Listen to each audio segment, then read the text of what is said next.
All right, here we're going to look at the second page of the Unit 4 Test 1 review. This starts with the two other types of angles we talked about, interior and exterior angles. So obviously an interior angle is when the vertex is in the circle. And so, for example, here I've got an angle X right here, and this vertex of my angle is obviously inside the circle. And the formula we have, it says here the angle is half the sum of the arcs. The formula that we kind of remember is angle equals 1/2. And the way I write this is big, so this is my big arc, minus my little arc. So here's the little arc. And so we can see here in this case, if I've got my angle, I've got an angle that's vertical to that. This actually intercepts two different arcs. Here is the 50-degree arc. And on the other side, the flip side here, we've got a 100-degree arc. And so if I were to use this formula, I could say that X is equal to 1/2. Obviously, my big arc is 100. This should be plus, I'm sorry. 100 plus this other arc, which is 50. So 1/2 big arc plus little arc. So 100 plus 50 is 150. Half of that tells me that my angle X is equal to 70 degrees. I'm not going to work out the next one, but I will give you a word of warning if we're looking for the arc. So we're trying to find arc EM. It's either the big arc or the little arc that you're trying to find. Set up an equation, see if you can solve the equation. Alright, just like an interior angle has the vertex inside the circle, the exterior angle has the vertex outside of the circle. So here, for example, my angle A, my angle MAO right here, obviously this vertex is outside the circle. And so the way we said this formula, the angle is 1/2 the difference of the intercepted arcs. And so I clearly have two intercepted arcs. There's a big one out here, and there's a little one in here. In this case, I will always have a big arc and a little arc. So the way we wrote this formula out to make it easy to remember is that angle equals 1/2. We're still talking about big arc and little arc. So here's my big arc. But here, instead of adding, we're going to subtract. So big arc minus little arc.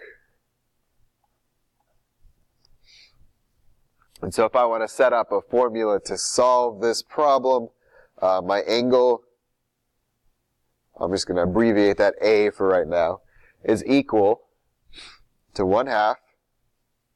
Well, obviously my big arc is 100 degrees here, which makes my little arc 60 degrees here. And so we just got to solve this. 100 minus 60 is 40. Half of that is 20 degrees. And again, the same word of caution on the next one as you go through and try to solve that. Here we're looking for the arc. We're trying to find the arc. To figure that out, you're going to have to set up and solve a little equation. So substitute the values you have for angle, and in this case, the values you have for the little arc, or the big arc. So, I think that covers the four different types of angles we've talked about. On the other side of the first page, there was a central and inscribed, and here are the interior and exterior angles. The other topic we talked about is how to solve, not for angles, but for different segments of my circle. And so these segments can be made by chords, secants, and tangents. Those are the different cases we've looked at. So for two chords, we'd say the product of the two parts of the intercepted chords are equal. And that's the math way of saying what is a pretty simple equation down here. And so the product of the two parts of the intercepted chords. So if I look at one side of this equation, A and B are two parts of the same chord. That's what I'm multiplying together. C and D are two parts of the same chord. That's what I'm multiplying together to set up my equation. And so we can try this problem here. My suggestion, pick a chord. It doesn't really matter to start with. I like starting with the thing that is unknown. And so you could use a question mark. I like calling my unknown thing, I like calling that x. And so if I'm setting up my equation, I would multiply these two parts together, and 10 times x, we just write 10x, equals, do the same thing for the other side of this equation. And so here I've got 6 times 4, which is 24. Divide both sides by 10, and I get x is equal to 2.4. Don't be afraid, decimals are numbers too. So kind of the trick to remember this is that each line segment in this type of problem is going to help you set up one side of the equation. Now the setup for chords and secants or tangents are a little bit different, but each segment is going to give you one side of the equation. So let's look at what we do with two secant segments. And so the product of the, what we call the external part,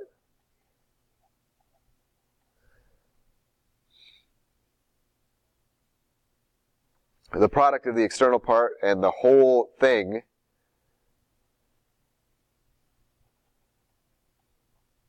are equal for my two segments. And so if I look at one of my secants, again, one secant is going to give me one side of the equation.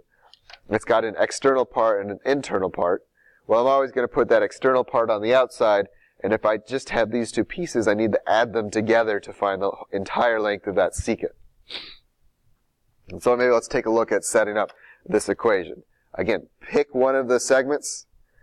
This is one easy one to set up. Start with the external part, which in this case is 4, and parentheses. And of course, if I want to add the internal part and external part to get the entire thing, that's going to be x plus 4, close parentheses. That's one side of the equation. The other secant line is going to give me the other side of the equation. The external part is 3. I'm going to write this down here to save space. And if I add these two pieces together to get the entire thing, 3 plus 5 is 8. Excuse me, 3 plus 5 is 8. Now, of course, if I've got a number in front of parentheses, you guys know to distribute. So I've got 4x, distribute the 4 to the 4, so plus 16 equals, and 3 times 8 is 24. Subtract 16 from both sides of the equation. So 4x is equal to 8. And simply divide by 4 on both sides of the equation. So 8 divided by 4 is 2. So, of course, these equations are usually going to be pretty simple to set up. The only complication comes from the fact that I got to know how to set up each side of the equation depending on which type of line segment I'm given. So that's a setup for chords, secants. The other setup we can have is for tangents. And so you can go through that. I mean, here's my tangent. Here's the equation. If you look, the secant line here, the C and D, it's set up the same way as the secant line up here. The only thing different is how I set up the expression for my tangent. Now, you'll notice in all of these cases, I've got something times something else. Kind of an easy way to remember this. If I've got a tangent segment, there's no internal part here to multiply it with. There's nothing here besides this a to multiply this tangent segment with. And so my trick is I just multiply this by itself. And that gives me, in this case, a squared in my formula. So if we see how to set this up, if I look at this problem over here, here is my tangent. And so what I want to do in my equation is to take my tangent, square it. So 6 squared equals, and of course the setup for my secant is the same as we've been talking about. So start with the outside part, which is 4, parentheses, add these together to figure out the whole thing. So 4 plus x. 6 squared, easy enough, 36 equals, distribute the 4, so I get 16 plus, distribute the 4 again, 4x. Subtract 16 from both sides. I'm going to get 20 is equal to 4x. Divide by 4 on both sides. And I get x is equal to 5. So that's pretty easy. Now be a little bit careful. Make sure you're going back and actually answering the question that it's asking. So here it's asking for the length of mn. Well, mn in this case, easy enough. That's going to be the same as my x. So I could say that equals to 5. So do make sure you're going back and actually reading the question and make sure you're answering the correct question.